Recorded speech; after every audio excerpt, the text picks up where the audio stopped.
Assalamualaikum warahmatullahi wabarakatuh.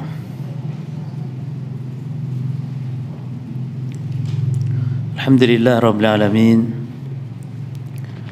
Wassallallahu wasallam wa baraka ala nabiyyina Muhammadin wa ala alihi wa ashabihi wa tabi'in wa man tabi'ahum bi ihsanin ila yaumiddin wa sallama tasliman katsira, amma ba'd. Para jamaah kaum muslimin wal muslimat rahimani wa rahimakumullah, kita melanjutkan membaca dulu kitab Al-Qawaid Al-Aqdiyah fi Bayan Madhab Ahli Sunnah wal Jamaah, kaidah tentang akidah Ahli Sunnah wal Jamaah. Kita di kaidah yang kaidah yang ke-72 terakhir ya. Kita di pembahasan tentang iman serta konsep iman menurut Ahlussunnah Jamaah, dan tentu bahasannya adalah kaidah berkaitan tentang kelompok-kelompok yang menyimpang tentang iman, itu kelompok Murji'ah. Jadi di dalam masalah iman ini ada dua kelompok yang menyimpang dari prinsip Ahlussunnah Jamaah. Yang pertama kelompok Khawarij yang mengatakan iman itu tidak bertambah dan tidak berkurang, namun mereka menetapkan bahwa amal bagian dari iman. Dan yang kedua kelompok Murji'ah yang mengatakan selain amal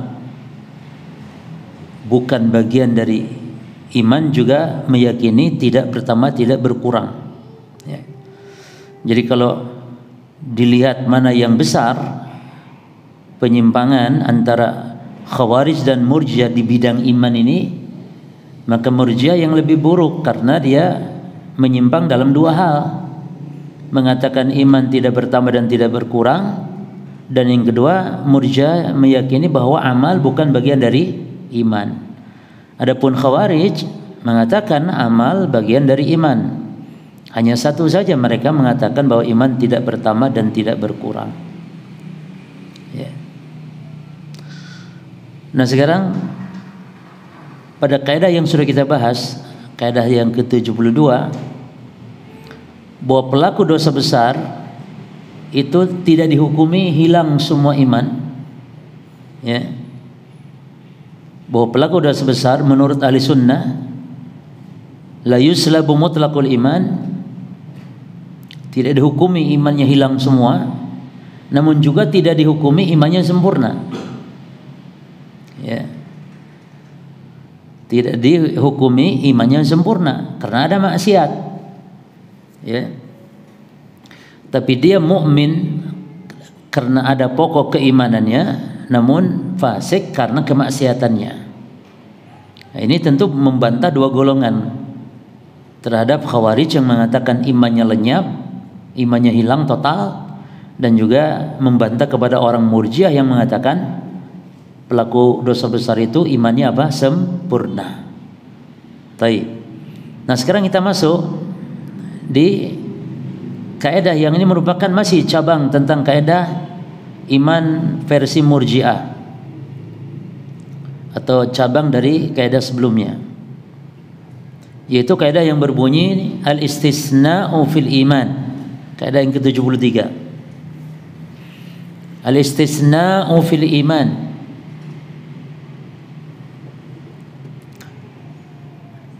Istisna dalam iman. Apa itu istisna? Istisna yakni mengatakan saya mukmin insyaallah. Jadi mengatakan saya mukmin insyaallah, itu namanya al-istisna fil iman. In kana yuqsadu bihi syak, apabila yang dimaksudkan dengan beristisna dalam iman yang ngomong saya mukmin insyaallah, kalau maksudnya adalah ragu fi wujudi aslihi, terhadap keberadaan pokok iman, maka faharamun, hukumnya haram, enggak boleh. Jadi mengatakan saya mukmin insyaallah ya, saya mukmin insyaallah, ngomong begitu tuh kalau memang ragu dasarnya enggak boleh, haram. Karena seorang muslim tidak boleh ragu dalam iman. Ya. Tapi wa in kana yuqsadu bihi syakku fi kamalihi. Tapi kalau mengatakan saya mukmin insyaallah itu maksudnya adalah yang diragukan itu kesempurnaannya. Artinya saya mukmin insyaallah maknanya ya iman saya ini tentu ada kekurangan. Itu. Karena iman menurut ahli sunnah wal jamaah adalah amal diantaranya. Namanya amal kan kita banyak kekurangan. Salat kita kurang sempurna kan. Nah kalau menetapkan kekurang sempurnaan nggak masalah. Ketika ngomong saya mukmin insyaallah. Tapi kalau ragu dalam pokok iman nggak boleh. Gitu.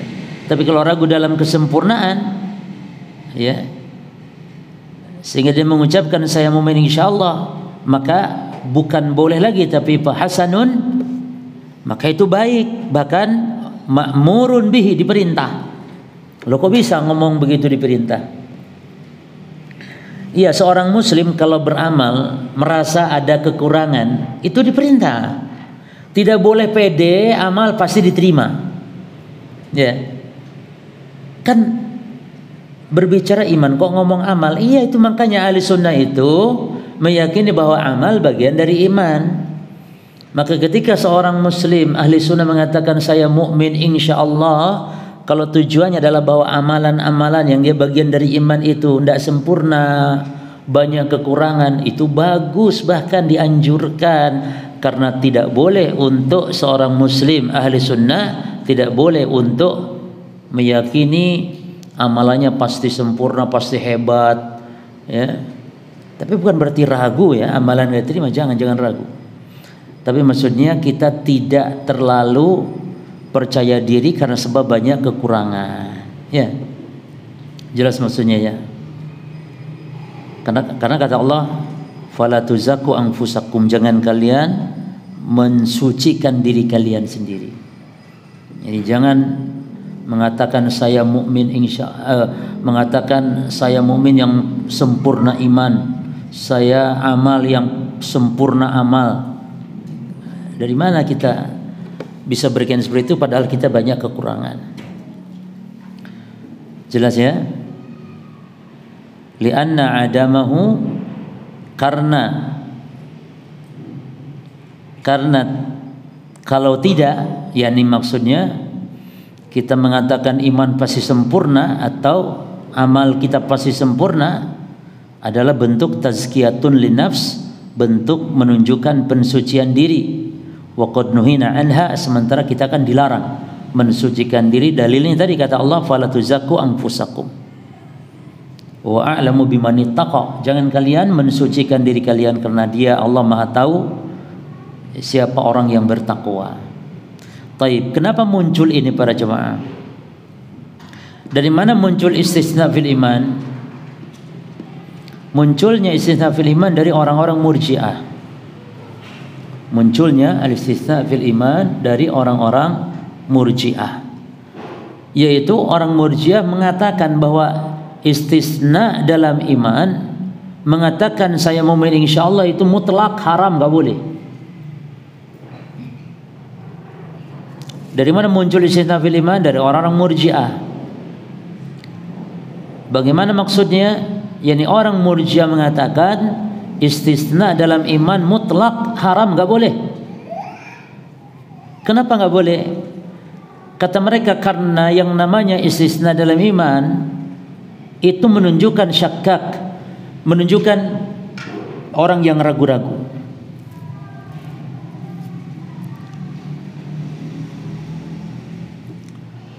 Kenapa demikian? Orang yang ngomong begitu katanya orang ragu menurut Murji'ah. Saya mukmin insyaallah, dia orang yang ragu. Ya. Karena kalau menurut Murji'ah kan iman itu ucapan lisan atau keyakinan hati saja, atau ucapan lisan dan keinginan hati saja. Ya kan? Tidak masuk yang namanya amal. Sehingga orang kalau ngomong saya mukmin insyaallah, ya kan? Ya berarti maknanya ragu, karena iman hanya di lisan dan amal hanya di keyakinan. Adapun kalau kita kan amal juga bagian dari apa? Iman. Yani iman juga bagian dari amal. Ya kalau amal kan ada yang tidak sempurna kan itu. Salatnya kan kurang, ya kan? Tapi mereka kan iman di lisan. Kalau lisan masuk nggak ada yang sempurna. Ya lisan harus sempurna. Maka ngomong insya Allah nggak boleh. Maka dari situlah muncul sehingga ada istilah istisna fil iman, adalah nggak boleh mutlak. Maka ahli sunnah membantah dengan membuat kaidah ini.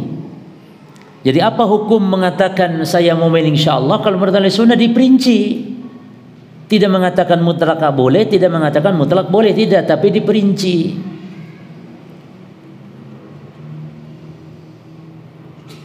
Bagaimana perinciannya? Seperti dalam kaidah, kalau tujuannya ragu ya nggak boleh. Kita setuju dengan Murji'ah itu. Kalau ragu, tapi kalau dasarnya karena memang bentuk ketawaduan kita, ya, bentuk ketawaduan kita, kita tidak merasa amalan kita hebat dan sempurna, ya tidak apa-apa. Bahkan dianjurkan ngomong insya Allah supaya kita tidak jatuh kepada apa yang dikatakan oleh Allah, termasuk mensucikan diri. Maka termasuk loh orang ngomong ini rezeki anak soleh, itu termasuk bentuk-bentuk pensucian diri, nggak boleh begitu tuh. Ya, misalnya kalau pas dapat sesuatu gitu ya, oh ini memang rezeki anak soleh ini. Siapa? Ya dia maksudnya itu, yang ngomong itu anak soleh itu, nggak boleh. Itu bentuk pensucian. Termasuk nama. Ada nama yang menunjukkan super, itu tidak boleh karena bentuk pensucian diri. Maka Nabi mengganti nama Barrah dengan sighah mubalaghah, ya. Itu artinya yang sangat super kebaikan. Barrah enggak boleh. Diganti akhirnya menjadi Zainab. Jadi nama enggak boleh menunjukkan. Maka termasuk ya nama Aslah itu, ya. Nama-nama seperti itu nggak boleh kecuali yang ada contohnya seperti Ahmad. Karena nama Ahmad kita mengikuti Nabi. Ya, arti dalil itu adalah nama para nabi gitu. Jadi Ahmad itu nama Nabi, ya. Perhatikan ini. Ahmad itu nama Nabi, nama Rasul. Artinya yang paling super, terpuji. Nah kita boleh nggak boleh karena meniru. Jadi bukan kita yang Ahmad, tapi kita menamakan anak kita dengan nama Nabi. Boleh Ibrahim, Musa, Isa, Ahmad, Muhammad, boleh. Maka kalau nama misalnya yang menunjukkan super, ya, seperti Aslah itu apa? Yang paling soleh. Barrah yang paling baik, itu nggak boleh. Jelas ya? Maka ahli sunnah wal jamaah kalau mengatakan saya mu'min insyaallah, tujuannya yakni karena tidak mau kita menjadi orang yang mensucikan diri, itu bahkan dianjurkan. Paham tak kaidah ini insyaallah? Ya. Jadi kesimpulannya istisna dalam iman itu boleh disyariatkan. Karena iman menurut kita ahli sunnah selain ucapan dan keyakinan juga amal. Ya namanya amal apa sempurna? Tidak. Solat kita, apalagi jemaah kita kalau solat tidak pernah khusyuk.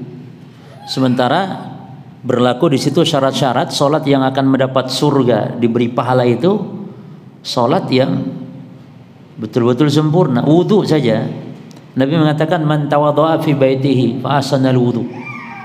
Siapa yang berwudu dan fa ahsanal wudu, yuhsinu wudu'ahu, memperbagus wudunya, yang memperbaiki, yang bagus wudunya, enggak sekedar wudu. Jadi kalau ada orang Islam sholat ikhwan, itu banyak yang sekedar melepaskan kewajiban saja, sehingga dia selamat, enggak diadabnya. Tapi masalah pahala banyak yang enggak dapat, atau yang dapatnya kan kata Nabi nisfuha, yang paling mantap tuh nisfuha. Yang paling mantap orang sholat nisfuha, separohnya tok. Ya. Jadi yang dapat 1/10, 1/10, 1/9, 1/8, 1/7, 1/6, 1/5, 1/4, 1/3, paling mantap 1/2 ya, separuh tok. Maka wajar kalau kita memang mengatakan insya Allah itu karena amal kita itu yang tidak sempurna. Jelas ya? Maka saya mukmin insya Allah, boleh tidak? Menurut ahli sunnah boleh tidak? Boleh tidak mengatakan saya mukmin insya Allah? Yang jawab boleh salah, yang jawab nggak boleh juga salah. Diperinci. Kapan boleh, kapan nggak boleh. Kapan boleh? Menunjukkan ketawaduan karena kita merasa amal memang tidak sempurna. Kapan nggak boleh? Kalau tujuannya apa? Ragu. Nah, taib kaidah berikutnya. Al-qaidatul lati ba'daha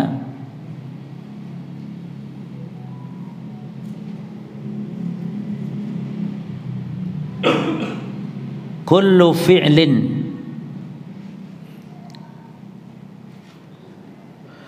nufiyal imanu an fa'ilihi, setiap perbuatan,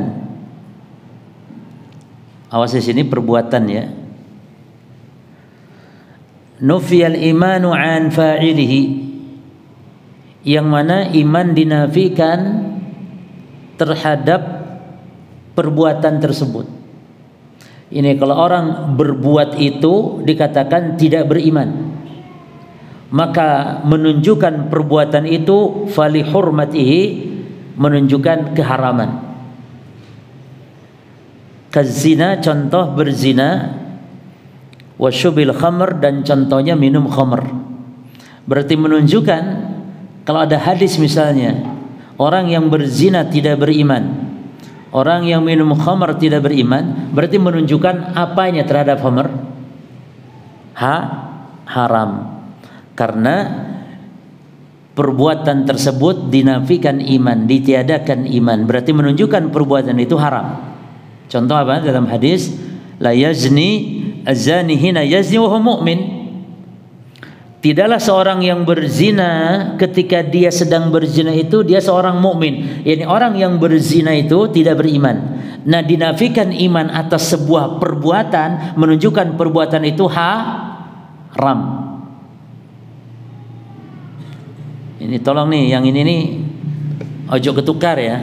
Tolong difokus bahasan ini. Setiap perbuatan yang perbuatan itu dinafikan iman, maka perbuatan itu menunjukkan haram. Itu kaidahnya wis. Sebaliknya sekarang, kullu fi'lin nufiyal iman an tarikihi, yakni setiap perbuatan yang keimanan dinafikan bagi yang meninggalkannya, maka fali wujubihi, berarti perbuatan itu wajib. Ya. Contohnya apa? Kamahabbatika li akhika ma tuhibbuhu li nafsik. Contoh kecintaanmu kepada saudaramu seperti mencintai dirimu. Karena kan kata hadis, la yu'minu ahadukum, tidak beriman tuh salah seorang kalian hatta yuhibba li akhihi ma yuhibbu li nafsihi, sehingga mencintai saudara dirinya sehingga mencintai saudaranya seperti mencintai dirinya. Perhatikan perbedaan hadis, yang tadi zina, yang ini mencintai saudara. Yang tadi apa? Zina, apa lagi? Minum khamr. Yang ini mencintai saudara seperti mencintai diri. Di dalam hadis mencintai saudara, kalau ditinggalkan seperti mencintai diri ya, kalau ditinggalkan maka dihukumi apa? Tidak ada iman. Berarti mencintai saudara apa hukumnya? Haram. Kenapa? Hukumnya wajib. Kenapa wajib? Karena meninggalkannya dihukumi apa? Tidak ada iman. Jelas nggak di sini?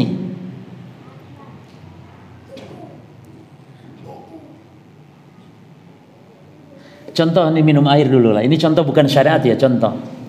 Siapa yang minum air ini maka tidak ada iman. Menunjukkan apa air ini hukumnya? siapa yang minum air ini tidak ada iman, tidak beriman orang yang minum air ini. Berarti hukum minum air ini apa? Hah? Ada yang haram, ada yang wajib. Yang melakukan dihukumi apa? Dihukumi tidak ada iman, gitu loh. Yang siapa yang minum air ini tidak beriman, berarti minum air ini apa hukumnya? Mantap. Sekarang siapa yang tidak minum air ini maka tidak ada iman, apa hukum air ini? Ayo, wajib. Jelas ya, paham ya? Berarti mencintai saudara, perhatikan ikhwan, mencintai saudara kita seperti mencintai kita diri sendiri itu bukan sunnah, bukan hukumnya wajib. Dari mana kita wajib? Karena apa? Coba. Karena dinafikan iman, karena dinafikan iman bagi yang tidak melakukan. Jelas di sini? Lalu berarti Ustaz tidak ada iman mananya kafir? Itu sudah antum sudah ngaji bolak-balik kalau masalah itu. Apa mana tidak ada iman di sini? Kafir enggak? Tidak beriman seorang kalian sehingga mencintai saudara, mencintai dirinya, tidak beriman. Kafir yakni tidak beriman? Penafian itu ada 3. Penafian keberadaan, penafian keabsahan, penafian kesempurnaan. Ingat itu. Dicatat. Jadi kalau ada kata-kata tidak beriman, tidak ada agama, tidak ada iman, itu apa maknanya? 1 dari 3 kemungkinan. 1, an-nafyu. Taib. An-nafyu yanqasimu ila 3 aqsam. Nafyu, penafian itu ada 3. Yang pertama an-nafyu lil wujud, menafikan keberadaan. Yani enggak ada. Yang kedua turun an-nafyu lis-sihhati. An-nafyu lis-sihhah, menafikan keabsahan, yakni tidak sah. Dan yang ketiga an-nafyu lil kamal, menafikan itu menafikan kesempurnaan. Contoh an-nafyu lis-sihhah, contoh an-nafyu lis-sihhah. Contoh la salata liman lam yaqra bi Fatihatil kitab. Apa contohnya? Ibu-ibu, apa contoh penafian maknanya tidak sah? An-nafyu lis-sihhah. Apa contohnya? Tadi hadis tadi. La salata, ini penafian. Tidak ada salat. Liman lam yaqra bi Fatihatil kitab. Tidak ada salat bagi yang tidak baca Al-Quran, baca Al-Fatihah. Apa maksud tidak ada salat? Apakah tidak ada? Buktinya ada yang salat. Apakah tidak sah? Kalau sudah tidak sah jangan turun. Jangan turun ke tidak sempurna, jangan. Sudah di situ, seret tidak sah. Nah sekarang apa contoh an-nafyu lil kamal? Apa contohnya? Hadis kita ini. La yu'minu ahadukum, salah seorang kalian ini enggak beriman hatta yuhiba li akhihi ma yuhibbu li nafsihi, sehingga mencintai saudaranya seperti mencintai dirinya. Pertanyaannya, tidak ada iman, tidak beriman, apakah tidak ada iman? Bukan. Apakah tidak sah iman? Ini kafir. Bukan. Berarti yang ketiga apa itu? Tidak sempurna iman. Jelas di sini? Idzan kam aqsam an-nafi? Ada berapa macam penafian? Al-jawab yanqasimu ila 3 aqsam. Al-qism al-awwal an-nafyu lil wujud, al-qism ats-tsani an-nafyu lis-sihhah, al-qism ats-tsalits an-nafyu lil kamal. Jelas ya? Baik. Contoh hadis sekarang. La imana. Tapi antum kalau bisa tulislah hadisnya. Yang pertama dulu apa tadi? Contohnya berzina dan minum khamar ya. Hadisnya apa, ikhwan? Hadisnya hadis Abu Hurairah ya. La yazni zani hina yazni wa huwa mu'minun. La yazni zani hina yazni wa huwa mu'min. Tidaklah berzina orang yang berzina ketika dia sedang berzina dalam keadaan iman, yakni dia tidak beriman ketika seorang yang sedang berzina. Lalu wala yashrabul khamra hina yashrabu huwa mu'min, dan tidaklah seorang yang sedang minum khamr itu beriman. Demikian pula wala yasriku hina yasriku huwa mu'min, tidaklah mencuri seorang yang sedang mencuri dia beriman. Berarti ketika melakukan sesuatu dinafikan iman, maka sesuatu itu dihukumi haram. Jelas ya? Jadi maksud haram ini jangan sampai dianggap makruh, itu enggak, haram itu. Hukumnya haram bukan makruh. Ya. Sebaliknya apa di sini katanya? Contohnya apa? Kama habbatika li akhihi. Hadis yang tadi. La yu'minu ahadukum hatta yuhibba li akhihi ma yuhibbu li nafsihi. Berarti apa? Hukum mencintai saudara seperti mencintai kita diri sendiri. Apa hukumnya? Wajib, karena gitu loh. Meninggalkannya itu dihukumi tiada iman. Kalau dihukumi tiada iman itu bukan makruh. Bukan apa? Bukan sunnah. Kalau dihukumi tiada iman maknanya wajib, bukan sunnah. Nah, sekarang contoh hadis yang lain ya, ini contoh yang lain. La imana liman la amanata lahu. Tidak beriman orang yang tidak amanah. Berarti apa hukum amanah? Haram atau sunnah? Haram atau sunnah? Apa hukum amanah? Haram atau sunnah? Wajib. Kenapa wajib? Karena meninggalkan amanah dikatakan tidak beriman. Jelas ya? Berarti amanah, menunaikan amanah hukumnya wajib. Wala dina liman la ahda lahu. Dan tidak ada agama, yakni maknanya tidak beriman bagi yang tidak memenuhi janji. Berarti apa hukum memenuhi janji? Oh, tahu sekarang. Jadi memenuhi janji itu bukan sunnah, wajib. Wajib. Jelas enggak kaidah ini? Ya. Baik, kalau jelas kita yang lain. Contoh yang lain nih. Contoh yang lain. Ibu-ibu, saya bacakan sebuah hadis. Wallahi, kata Nabi, wallahi la yu'min, wallahi la yu'min, wallahi la yu'min. 3 kali diulang-ulang oleh Nabi.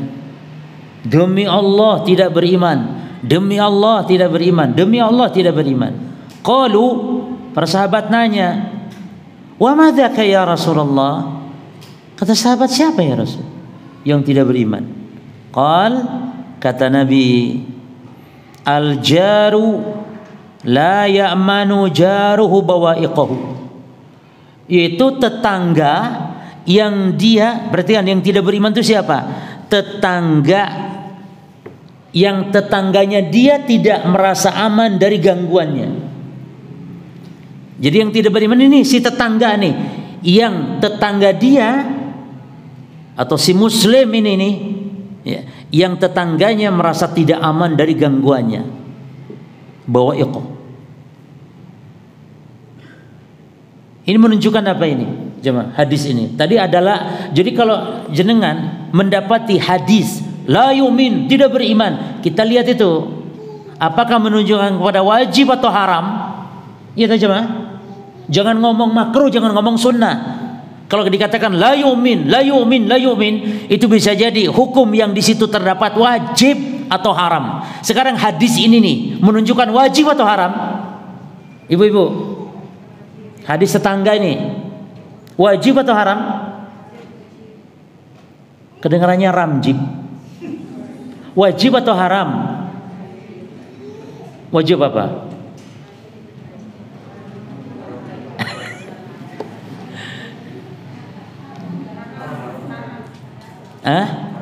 Nah, haram.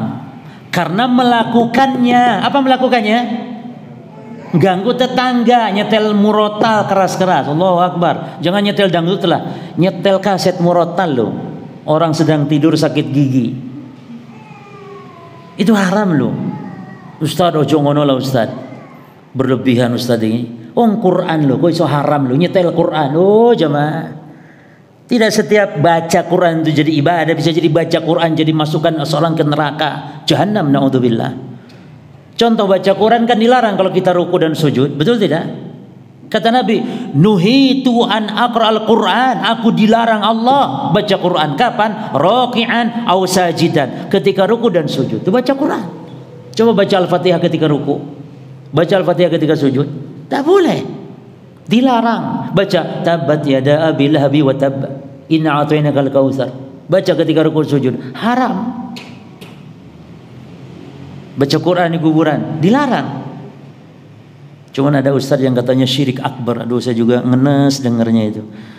Kok bisa lo baca Quran di kuburan syirik akbar? Lah, itu bid'ah saja. Kalau sampai hukum syirik akbar ya jadi bahan bulan-bulanan kelompok sebelah. Ya. Maka jangan sampai seperti itu. Harus adil kita menghukumi. Syirik akbar lah, apa yang jadi syirik akbar? Baca Quran di kuburan. Baca Quran, ibadah di kuburan, iya, bid'ah dia. Jadi menetapkan apa? Tempat ibadah di kuburan tuh semua bentuk ibadah kepada Allah ya di kuburan, semua bentuk ibadah kepada Allah di kuburan hukum asalnya bid'ah. Di kuburan loh ya, hukum asalnya. Kecuali yang ada dalilnya seperti sholat jenazah. Berarti yang namanya sholat, baca Quran, menyembelih kurban, apapun bentuknya ya di kuburan ya kepada Allah loh ibadahnya. Itu semuanya adalah bid'ah semuanya. Enggak ada syirik, enggak ada di situ. Jelas enggak di sini? Jadi penuntut ilmu itu enggak boleh lagi kalau menghukumi langsung syirik. La, ada perincian. Jelas di sini ya. Jadi ini tentang terkait tetangga nih, hati-hati nih. Perkara yang sangat besar. Dosa besar loh itu. Sampai dikatakan la yu'min. Sampai Nabi bersumpah loh untuk menguatkannya. Nggak beriman loh orang yang suka ganggu tetangganya. Berarti menunjukkan apa? Haram mengganggu tetangga. Ya, jelas nggak di sini? Baik, kita lanjut kalau jelas. Al-qaidah allati ba'daha.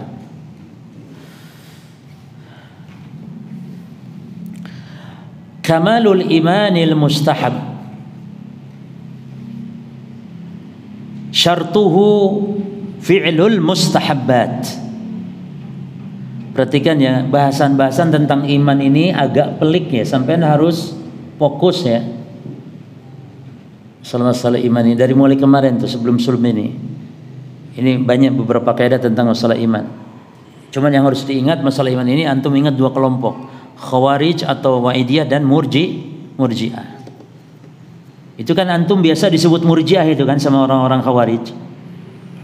Jadi kalau kata ya, Al-Imam Abu Zur'a Ar-Razi dan Imam Abu Hatim Ar-Razi itu punya kitab ya, namanya Aslu Sunnah wa I'tiqaduddin.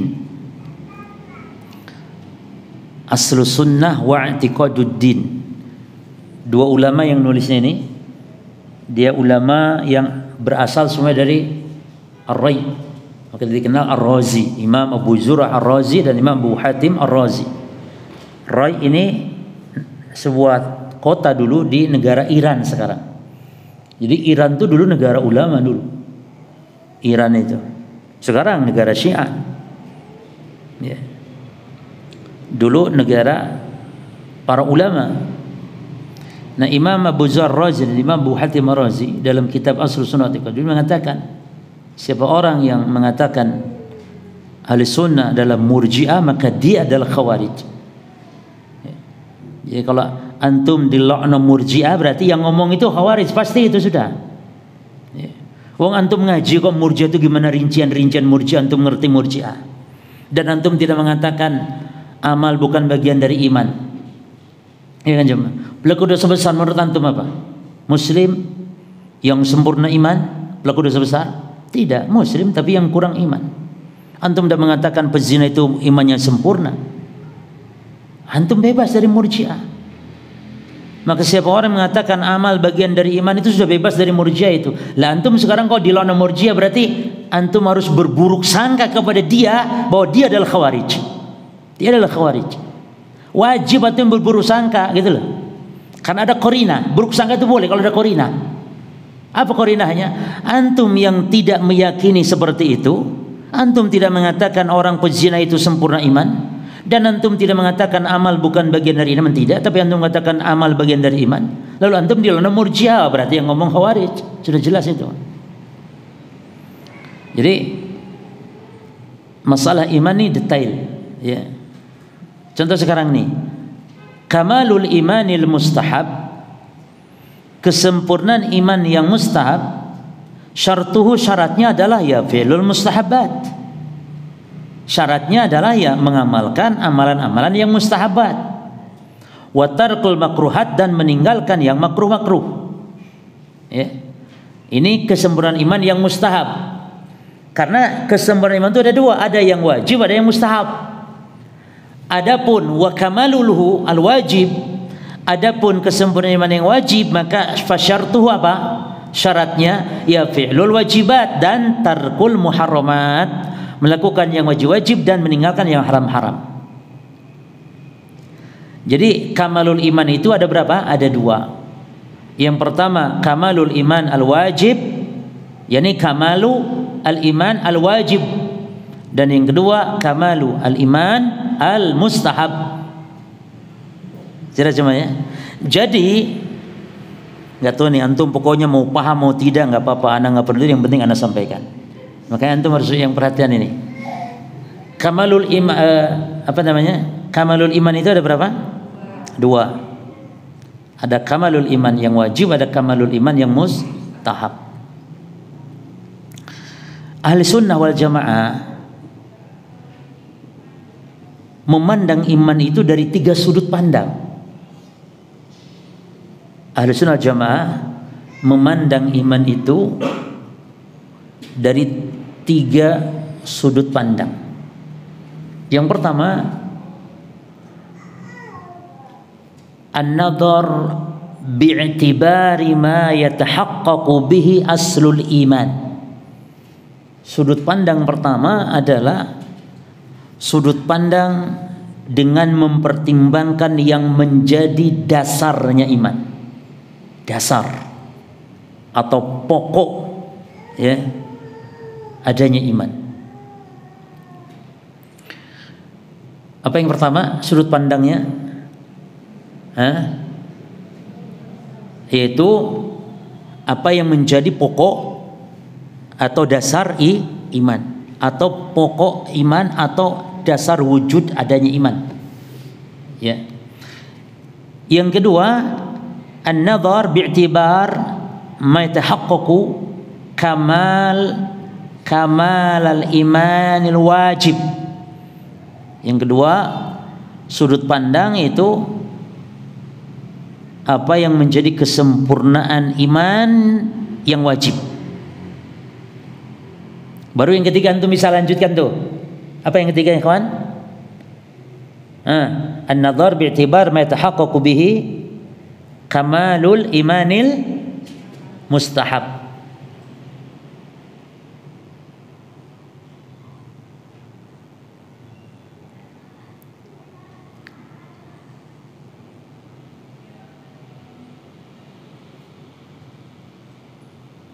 Contoh ikhwan, dengan bersyahadat maka itu berarti yang nomor satu tuh tinjauannya.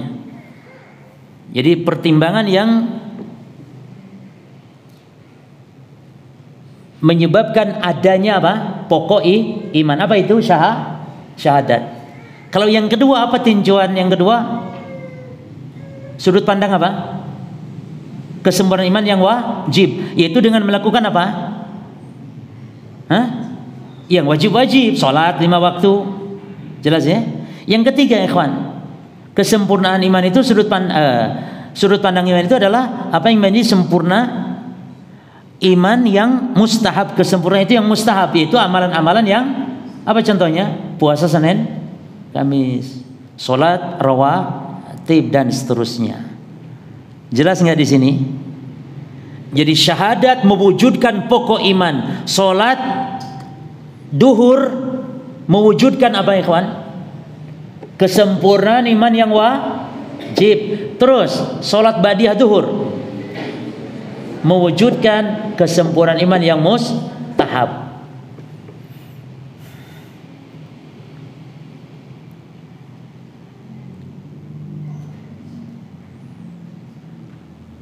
Jadi orang yang melakukan yang wajib-wajib saja. Taib. Jadi orang yang melakukan yang wajib-wajib saja dan meninggalkan yang haram, itu sudah punya tiket surga. Dia nggak tahu tahajud, nggak tahu puasa Senin Kemis, nggak tahu qobliyah ba'diyah, wis pokoknya sholat 5 waktu. Nih puasa mek Ramadan tok. Tapi dia tidak berzina, dia tidak minum khamar. Jadi yang haram ditinggalkan, yang wajib toh dilaksanakan. Ini kalau kata Al-Quran, orang yang sebenarnya disebut al-muqtasid gitu. Orang pertengahan. Kata Allah, wa minhum lihat surah Fatir ayat 32. Ini orang ya ini wajib toh. Gak gelem puasa Senin Kamis gak gelem. Qobliyah ba'diyah salat juga gak gelem. Umroh juga gak gelem. Wis pernah sekali umroh, nggak pernah umroh lagi. Wis, pokoknya wajibnya seumur hidup sekali tok ya wis. Ini orang dijamin surga. Oh, masya Allah jemaah. Muqtasid kata Allah orang seperti ini. Pernah di zaman Nabi kata Abu Hurairah, ada orang Arab gunung datang kepada Nabi nanya, ya Rasulullah, dulani ala amalin idza ana amiltuhu dakhaltul jannah. Ya Rasul, tunjukkan saya amalan yang kalau saya lakukan amal itu saya masuk surga. Kata Nabi, ta'budullaha wa la tusyriku bi syai'a wa tuqimus shalah wa tuaddi az-zakah wa al-mafruḍ wa tasum Ramadan. Kata Nabi, ya kamu bersyahadat, kamu salat 5 waktu, ya kamu puasa Ramadan. Cuman itu ya Rasul, iya. Lalu kata orang ini apa? Waladi nafsi biyadihi la azidu ala hada syai'an wala anqusu min. Kata orang Arab gunung ini apa? Demi Allah, saya tidak akan tambah. Saya tidak akan tambah. Yani cukup salat mek 5 waktu tok, nek puasa mek Ramadan tok. Gak nambah saya. Namun juga saya tak akan kurang. Saya akan konsisten, saya tak akan kurang. Maka ketika orang ini pulang, falamma walla, ketika orang ini berbalik pulang, apa kata Nabi? Man sarrahu an yandura ila rajul min ahlil jannah falyandur ila hada. Kalau kalian mau lihat orang ahlul surga, ahlul jannah, lihat orang tadi itu. Allahu Akbar. Amalannya memang pas-pasan ya, muqtasid itu, pas-pasan. Tapi antum jangan coba-coba, Ustaz aku mau nyoba, tapi kan antum maksiatnya juga jalan gitu ya kawan. Ya. Ini orang pas-pasan amal wajib-wajib toh, tapi kan tidak kurang dia. Maksiat juga tidak melakukan. Dalam hadis yang lain, Arab gunung juga yang datang. Ya Rasulullah, apa itu Islam? Islam itu apa aja amalannya? Kata Nabi, sholat 5 waktu sehari semalam, itu Islam. Apakah ada yang lain yang diwajibkan Allah? Kata Nabi, la, tidak ada. Salat yang 5 waktu ikut tak ila anta taw'a, kecuali kalau salat sunat tambahan. Puasa juga mek Ramadan, kecuali kalau engkau ada puasa tambahan. Lalu Nabi sebutkan juga zakat gitu kan, yang wajib ya hanya yang sesuai dengan apa yang diwajibkan. Lalu orang ini perhatikan, dia mengatakan wallahi la azidu wa la anqusu min. Demi Allah saya tidak akan tambah, saya tidak akan kurang. Lalu orang ini pulang, apa kata Nabi? Aflah in sadaq. Kata Nabi, dia orang paling beruntung kalau benar apa yang dikatakan. Jadi cuma amalan-amalan apa tadi? Yang wajib-wajib tok saja. Itu. Jadi intinya para jemaah, amalan-amalan yang wajib adalah untuk menyempurnakan iman dengan kesempurnaan yang wajib. Termasuk kurangnya iman ya kawan. Ya. Jadi iman itu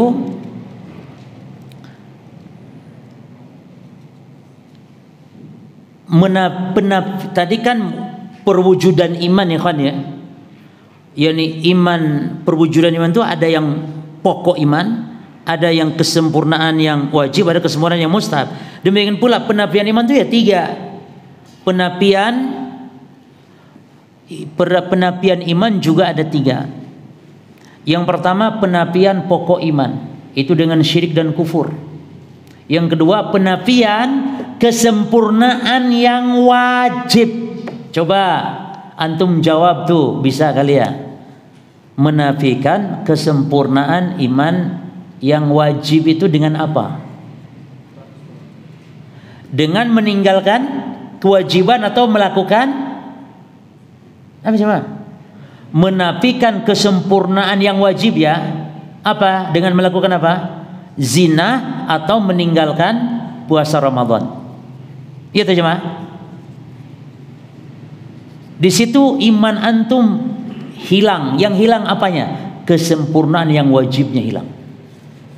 Terus menafikan kesempurnaan iman yang mustahab dengan cara apa? Antum tidak tahajud, itu iman antum hilang. Yang hilang apanya? Kesempurnaan iman yang mustahab. Jadi orang yang tidak sholat duha itu berkurang imannya ya ikhwan.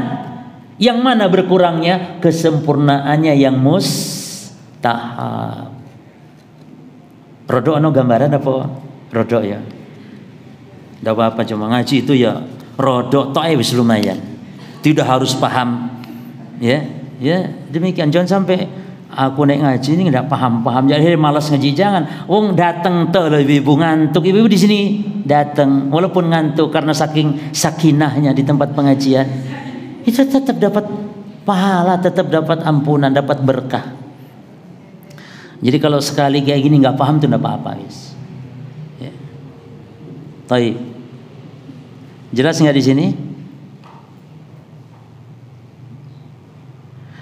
Maka perhatikan di sini para ikhwan, ada catatan penting bahwa kamalul iman al mustahab, bahwa kesempurnaan iman yang mustahab itulah sya'na lahu bi asli dukhulil jannah. Kesempurnaan iman yang mustahab ini tidak ada hubungan kaitan dengan pokoknya seseorang masuk surga. Asal seseorang masuk surga enggak ada. Tapi kamalul iman al-mustahab itu kaitannya dengan tingkatan orang nanti di surga. Jelas ya di sini? Ini tingkatan orang di surga itu dengan kesempurnaan iman yang mustahab itu, dengan tahajudnya, dengan amalan-amalan sunnahnya, gitu loh. Tapi yang kaitan dengan seseorang dengan pokok masuk surga, dasar masuk surga adalah apa? Ya pokok iman, syahadat sudah, gitu kawan. Jadi orang yang memiliki pokok iman dijamin surga, pasti itu sudah. Walaupun harus masuk neraka dulu, tapi terkadang dah harus masuk neraka kalau Allah memberikan ampunan atau syafaat. Yang penting ada pokok iman.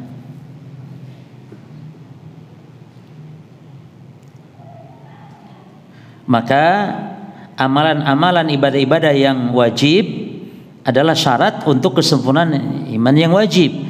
Amalan-amalan yang sifatnya mustahabbat, ibadah-ibadah yang mustahabbat adalah merupakan syarat kesempurnaan iman yang juga mustahabbat, ya.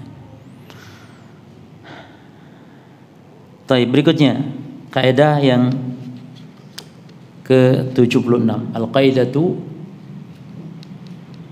as-sadisatu was-sab'un, al-aslu, hukum asal, fit taswiri dawatil arwah, tentang gambar makhluk bernyawa, at-tahrimu adalah haram, hukum asal.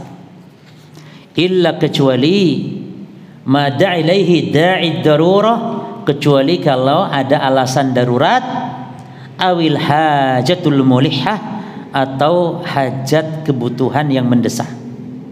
Apa contoh darurat? Mungkin foto seseorang untuk mewaspadai seorang kriminal, ada hajat foto di KTP, ijazah, surat kawin, Itu sifatnya foto-foto yang ada hajat darurat. Atau foto-foto gambar makhluk bernyawa yang ada di produk-produk apa jemaah? Produk-produk yang kita sulit menghindarinya. Atau foto gambar makhluk bernyawa yang ada di uang kertas. Ya jemaah. Nggak usah antum coret-coret, marah nanti. Dicoret kalau ini gambar makhluk bernyawa, ini haram ya akhi. La illa ma da ilaihi da'i darurah awil hajatul mulihah. Baik Ustaz, kaos pemberian dari caleg itu hajat enggak ya kalau saya pakai? Itu enggak hajat, enggak darurat itu. Ya enggak boleh dipakai, jadikan aja lap di rumah. Jadi kalau ada yang ngasih kaos ada itunya enggak apa-apa. Dijadikan lap, digunting, jadikan lap untuk lap piring boleh. Karena ya kalau gambar mau bernyawa itu boleh kalau digunakan untuk hajat ya, seperti piring. Ada gambar mau bernyawa boleh kalau digunakan piringnya itu untuk makan. Mangkok gambar ayam ya, boleh untuk makan. Tapi untuk pajangan nggak boleh. Kaos untuk dipajang ada makhluk bernyawa nggak boleh. Ya. Dan tolak ukur disebut makhluk bernyawa yang ada kepalanya. Maka insya Allah ada ulama yang membolehkan gambar makhluk bernyawa yang ada kepalanya asal dibuang wajahnya, diblur wajahnya. Tapi lebih selama aja, nggak usah, sudah nggak usah. Cuman kalau memang ada hajat, contoh pembelajaran, kita suka buat buku untuk pembelajaran bahasa Arab. Kadang harus ada tuh gambar-gambar ya. Ada gambar hada ustadun, ahada ustadun, naam hada ustadun misalnya. Belajar itu enggak? Belajar harus itu. Durus lughah ya. Nah itu ada gambar ustadznya pakai peci. Gimana caranya? Katanya lehernya sama badannya direnggangkan. Nggak ada, itu sama saja, nggak boleh. Yang penting di blur apanya, wajahnya. Ya. Taib, kenapa hal ini dilarang para ikhwan? Li'annahu wasilatun min wasail syirik. Karena yang namanya gambar makhluk bernyawa adalah wasilah di antara wasilah-wasilah menuju kesyirikan. Dan dalil tentang larangan gambar bernyawa mutawatir. Seperti dalam hadis Ibnu Abbas, man sawwara suratan fid dunya, siapa orang yang membuat gambar makhluk bernyawa di dunia ini, kullifa yaumil qiyamah, maka akan dibebankan kepada dia di hari kiamat an yanfukha fihi ruh, untuk ditiupkannya ruh. Padahal walaysa binafiq, dan pasti dia tidak akan mampu tentunya. Ini sebagai azab siksa. Maka kata Nabi, inna asyaddan nasi adaban yaumil qiyamah, sesungguhnya orang yang paling berat siksa dari kiamat al-musawwirun, itu para penggambar makhluk bernyawa, musawwir. Maka dibolehkan kalau menggambar itu gambar mobil, gambar rumah, gambar pohon, boleh. Ada seorang profesi yang tukang gambar di zaman Ibnu Abbas. Ini saya nih nggak bisa, nggak punya keahlian kecuali menggambar. Bagaimana? Kata Ibnu Abbas, nggak apa-apa, kau gambar pohon. Jadi pohon kan makhluk hidup juga kan? Iya, tapi maksudnya bukan makhluk bernyawa sebagai manusia atau binatang, tidak. Istilahnya makhluk yang benda mati, itu boleh. Jelas ya? Makanya kata Nabi dalam hadis lewat Baihaqi, as-surratu hiya ra's. Gambar makhluk bernyawa itu maknanya adalah kepala. Idza quti'ati ra's, maka apabila kepala dipotong, falaysat bisurah, maka bukan lagi gambar makhluk bernyawa. Jadi kalau kita misalnya bisa memanfaatkan, ya ada gambar makhluk bernyawa, bagaimana supaya bisa dimanfaatkan? Tinggal dibuang apanya? Kepalanya saja dibuang. Berarti antum juga boleh majang foto asal kepalanya buang, tinggal badannya tok nangisor. Nah, itu boleh. Karena tidak lagi berbentuk makhluk bernyawa. Taib. Para ulama membagi taswir gambar makhluk bernyawa itu kepada 3 macam. Yang pertama, at-taswir al-mujassim. Gambar makhluk bernyawa yang bersifat berjasad, yakni 3 dimensi. Contohnya apa? Patung ya contohnya. Ini ijma' tentang haramnya. ijma tentang haramnya. Yang kedua, at-taswirul ladzi yusammunahu bi taswiri ar-rasm. Yang kedua, at-taswiru ar-rasm. At-taswiru ar-rasm. Ar-rasm, rasmu. At-taswiru ar-rasmu. Apa itu? Taswir alladzi la dhilla lahu. yakni gambar yang tidak ada tiga dimensi, yakni gambar yang tidak ada bayangan, yakni gambar yang datar. Di mana biasanya kalau datar? Di kertas, di tembok, ya, dan semisal. Ini juga jemaah ijma atas haramnya. Nah, yang beda pendapat ulama itu yang nomor 3, namun tetap pendapat yang roji hukumnya haram. Yang nomor 3, apa itu? At-taswiru al-hadis bil kamera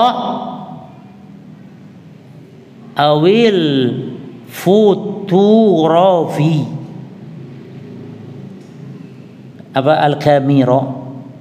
Kamera, mana itu? Al-fotografiyu, fotografi, mana? Apa al-hadis? Mana al-hadis ini modern, gambar modern melalui kamera atau fotografi. Ikhtilaf para ulama, ada yang berpendapat ini bukan termasuk surah yang dilarang. Karena hakikatnya kan kayak kita bercermin kan gitu katanya. Iya kan jemaah? Kan itu asli kan? Kalau antum foto, selfie antum foto, itu yang dipoto itu asli kan antum di situ. Telinganya persis semuanya. Tapi kalau dilukis dengan tangan seperti gambar rasm tadi atau gambar yang tadi apa yang pertama tadi? Al-mujassim, itu kan emang bukan antum gitu atau bukan seseorang karena hanya mirip saja. Tapi kalau foto kan plek sama gitu ya kawan. Ibarat fotokopi, antum fotokopi masukkan sebuah kertas fotokopi, yang muncul kan ya itu juga, nggak ada perubahan sedikit. Foto begitu, sampai jerawat antum loh, nggak bisa jadi hilang. Iya kan? Ada, saking menunjukkan asli gitu. Maka sebagian ulama tidak menghukumi, sehingga boleh. Namun pendapat yang benar para ikhwan tetap nggak boleh. Ini pendapat yang benar. Kenapa? Karena tidak melihat alatnya. Mau pakai tangan, mau pakai mesin, mau pakai apapun nanti mungkin yang lebih canggih lagi. Yang penting esensi bahwa itu adalah surah. Mau patung kayak mau gambar kertas, mau foto, namanya surah tetap surah. Hukum tidak bisa berubah karena sebab wasilahnya. Jelas jemaah. Di zaman Nabi naik kendaraannya apa? Onta. Jadi Nabi kalau safar naiknya apa? Onta. Kita kalau safar naik apa? Mobil. Sekarang antara mobil dengan onta sama ndak ditinjau hukum esensi safar sama tidak? Sama. Tidak berubah menjadi tidak safar lagi. Walaupun beda wasilahnya, maka di sini pun sama. Dan juga dalam rangka apa? Hukumnya kok tetap nggak boleh saddan lidzari'ah atau saddud dari'ah. Apa saddud dari'ah artinya? Menghilangkan, mencegah, menolak keburukan. Dan ini prinsip kita hidup sebagai manusia, itu saddud dari'ah itu. Itu jemaah. Kenapa adanya lalu lintas? Saddud dari'ah. Kenapa ada lampu merah? Saddud dari'ah. Kenapa kalau keluar dulu ketika Covid harus pakai masker? Saddud dari'ah. Itu jemaah. Semuanya, hatta kehidupan manusia, agama manapun ada prinsip saddud dari'ah ini, yakni menolak gitu loh keburukan yang timbul. Jelas ya jemaah? Kenapa diperintahkan pakai sabuk pengaman? Saddud dari'ah. Kenapa adanya rambu-rambu lalu lintas saddud dari'ah? Maka gambar walaupun dari alat yang itu tuh yang bukan ditulis tangan tetap dilarang karena saddud dari'ah. Karena kalau dibebaskan,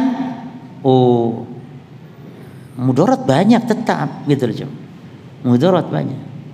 Bahkan bisa dijual belikan foto-foto tokoh tertentu dengan harga mahal.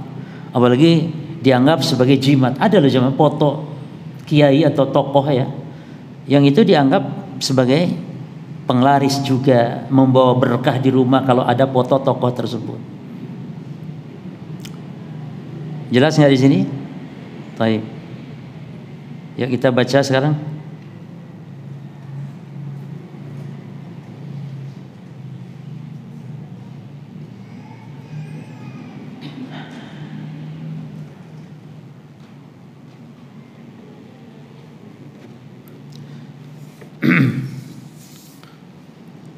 Ya, dibuka kitab Al-Mulakhas.